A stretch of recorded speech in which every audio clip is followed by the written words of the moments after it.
Tapi saya ingin sampaikan rasa terima kasih, rasa hormat bahwa seseorang yang bukan berasal dari dalam partai politik mendapatkan kesempatan seperti yang disampaikan oleh DPP Nasdem. Itu aja barangkali. Anies Baswedan, Gubernur DKI Jakarta, sangat potensial untuk menantang Prabowo Subianto sebagai calon presiden di Pilpres 2024 mendatang. Partai Nasdem sudah menempatkan Anies Baswedan sebagai pilihan pertama di urutan 3 kandidat bakal calon presiden 2024. Selain itu, Koalisi Indonesia Bersatu atau KIB yang terdiri dari PAN, P3, dan Golkar juga tertarik dengan elektabilitas Anies Baswedan yang cukup tinggi. Meskipun semua partai itu belum mendeklarasikan siapa calon presiden yang akan mereka usung. Jika Anies Baswedan benar-benar diusung sebagai calon presiden 2024, berarti dia siap menantang Prabowo Subianto di Pilpres 2024.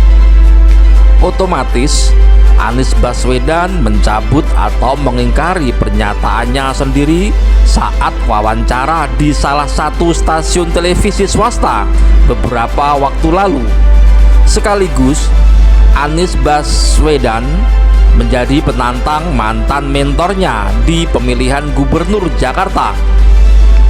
Karena pengusung utama Anies Baswedan saat pemilihan gubernur Jakarta adalah Partai Gerindra besutan Prabowo Subianto. Tantangan Anies Baswedan ke Prabowo Subianto di Pilpres 2024 ini diprediksi akan membuat dinamika politik semakin dinamis dan persaingan ketat. Mengingat diyakini para pendukung Prabowo di Pilpres 2019 lalu akan banyak yang mengalihkan pilihannya ke Anies Baswedan gara-gara Prabowo Subianto masuk sebagai Menteri Jokowi atau masuk di lingkaran kekuasaan Jokowi. Padahal para pendukungnya berharap Gerindra atau Prabowo Subianto menjadi partai oposisi yang bisa mengimbangi kekuasaan Jokowi. Posisi inilah yang akhirnya dinilai oleh sebagian pendukungnya bahwa Prabowo telah mengkhianati para pendukungnya. Saudara tahu kan, saya ini lawannya Pak Jokowi. Betul. 2 kali. Tapi setelah saya masuk kabinet, saya anak buah beliau, tapi saya jadi saksi. Saya lihat beliau salah satu pimpinan Indonesia yang paling keras kerjanya.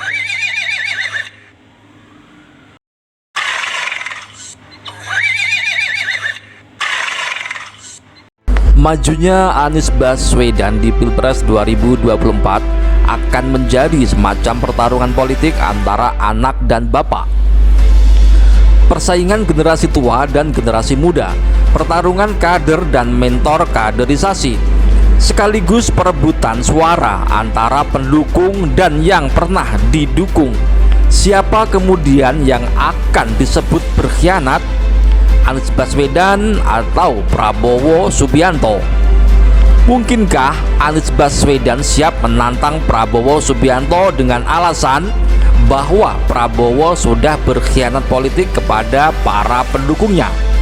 Mampukah Anies Baswedan mengalahkan Prabowo di pemilihan presiden 2024? Kita tunggu, dinamika politik masih akan terus berkembang. Mas Anies, saya harus tanya, apakah Anda menolak ini karena tawarannya cawapres? Tapi kalau tawaran capres mungkin saja akan berbeda? Tidak pernah ada tawaran capres. Tidak pernah ada tawaran capres dari Pak Prabowo? Ya. Tapi dari pihak-pihak lain ada beberapa tawaran capres ke Anda, Mas Anies? Betul.